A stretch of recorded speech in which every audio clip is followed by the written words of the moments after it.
What a cliffhanger to the 2024 Critérium du Dauphiné.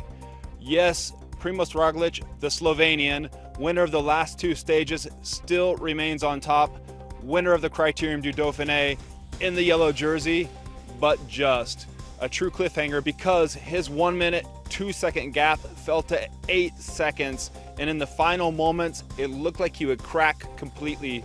But he showed his years of experience, held on while Matteo Jorgenson, Canadian Derek G, and Spaniard Carlos Rodriguez were up front hammering away.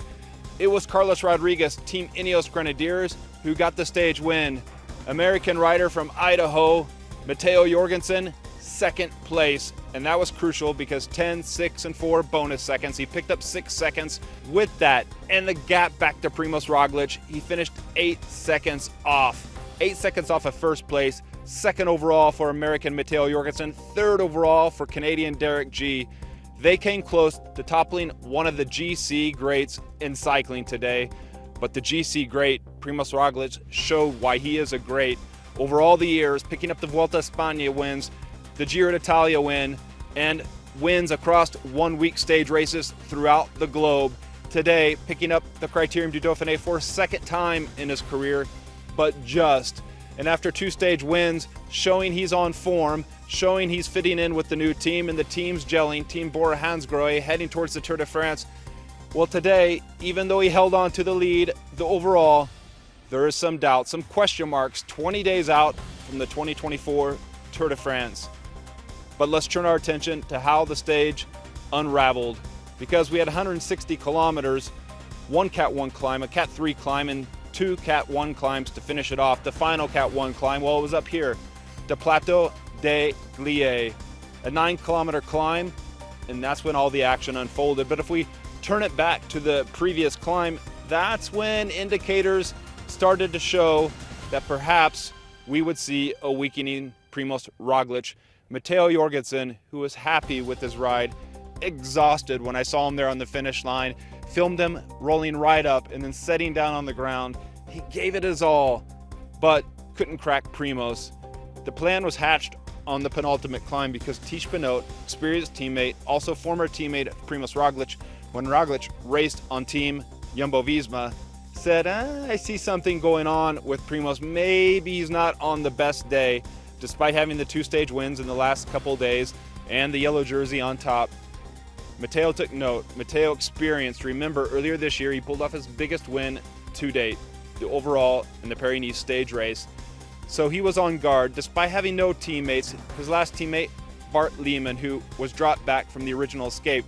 And the escape went early on today, 15, 11 riders or so. You would have noted 2 UAE riders in there, Tim Wellens, and yeah, the rider that threw the spanner in the works yesterday, Marc Soler.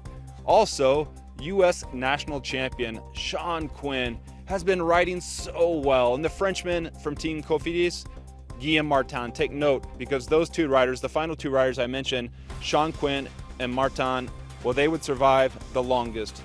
So into the valley, Team Ineos had a plan. They were revving it up. Accelerator pushed all the way down to set things up for Carlos Rodriguez. That meant Mikel Kwiatkowski, former world champion, Laurens de Plus, Jonathan Castroviejo, all the riders were there at the disposal of Carlos Rodriguez. And I was just watching back to the 2023 Tour de France, that stage over the Joux Plain down in the Morzine that Rodriguez won. A massive win for the young Spaniard. Coming here, building up to the Tour de France, where he'll be there alongside Egan Bernal, Tom Pidcock. And he put down his mark today. The team had been trying all week, and they were working hard. So was Team Bora Hansgrohe, defending the lead of Primoz Roglic into the base of the final climb. And that's when they were picking up the last of the escapees. 9.3 kilometers to go or so, right into the base of the final climb. The duo up front, Quinn and Martin. Sean Quinn, the U.S. champ, Guillaume Martin from Cofidis had 25 seconds. Giulio Ciccone has been attacking a lot in the last few days, really wanted a stage win. 8.2 kilometers out, he attacks. He's starting to pick up all the escapees. Only Quinn and Martin remained, and then he caught the Quinn duet at 7.6 kilometers out, had a 14-second gap ahead. Back behind, Jai Hindley was doing the work, then Vlasov. Limit was there, as I mentioned, with Matteo Jorgenson. 6 kilometers to go. Well, Ineos really started to lay out their plan. Laurens de Plus launched his attack. Remco Evenepoel followed after cracking yesterday. He followed right away. Then you could tell he didn't have the legs. In fact, he dropped immediately. Later, Vlasov would be marking him, setting on his wheel. Ciccone was caught 5.5 kilometers out. Now, this is when I want you to take note, because at 5.3 kilometers out, Carlos Rodriguez, eventual stage winner, would launch an attack. It was a soft attack. Matteo Jorgenson followed. But what happened is that we saw right away Primoz Roglic was not there. He was drifting towards the back. Things started to look okay, and then around about 5 kilometers to go, just before then, the gap opened up, and you could tell Primoz Roglic was not on the best of days.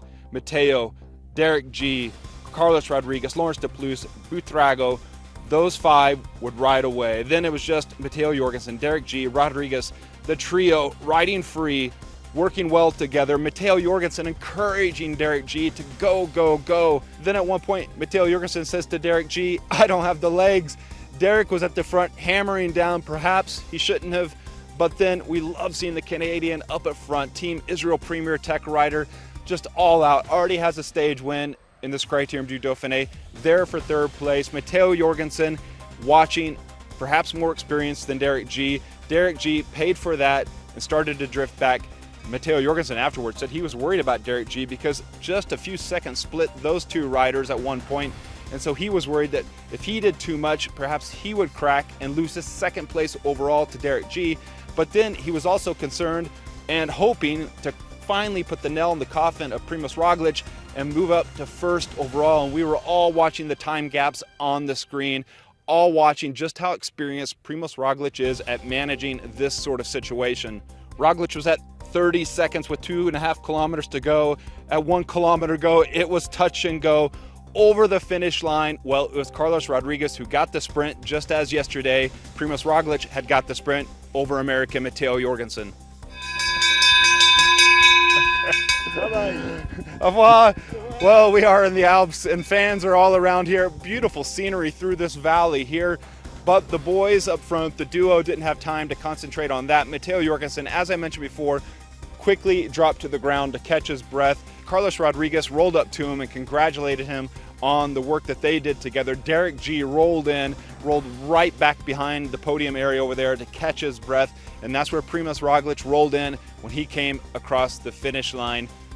Disappointed, but satisfied with the day because he had saved the Critérium du Dauphiné overall.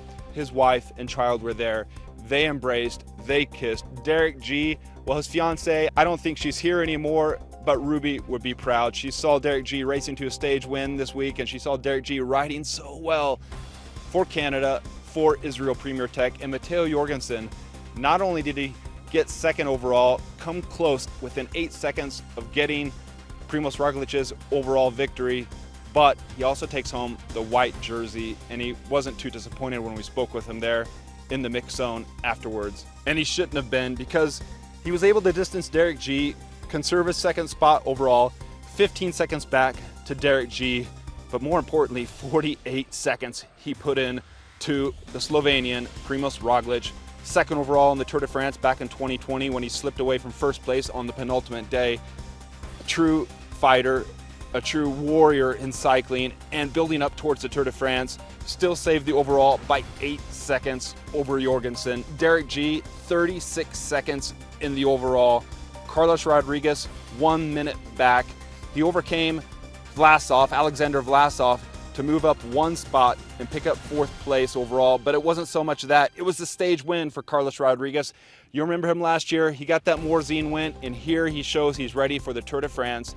And importantly, Primoz Roglic showed this week, over the 8 days, a stage race that finished by just 8 seconds between him and Jorgenson. He showed he's ready, but he's giving us something to think about, something to chew on over the next few weeks before the race. The 2024 Tour de France begins in Florence, and Jorgenson shows that he could be a B plan if Jonas Vingegaard is not quite ready. And the team, Visma Lease Bike, has not yet made the announcement if he's racing the Tour de France.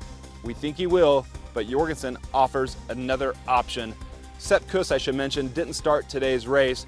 He's going to rebound, recover at the team camp at Tignes, where Jorgenson will head after this. Hopefully he'll be okay for the Tour de France. Derek G, well, he's going for the GC in the Tour de France. Hugo Hull was over there, and he says it's going to be something new for the Canadian. And Derek G, he mentioned in the post-race conference that we did when we spoke with him there, that this race is the step he needed, more confidence. He's gaining confidence all the time, more confidence that he needs as he goes on towards the Tour de France. It was a heck of a race. We were treated with a heck of a battle. Even though Primoz Roglic was put on the ropes, I think it gave us, you and I and all the cycling fans, a better, more exciting, a cliffhanger of a 2024 Critérium du Dauphiné.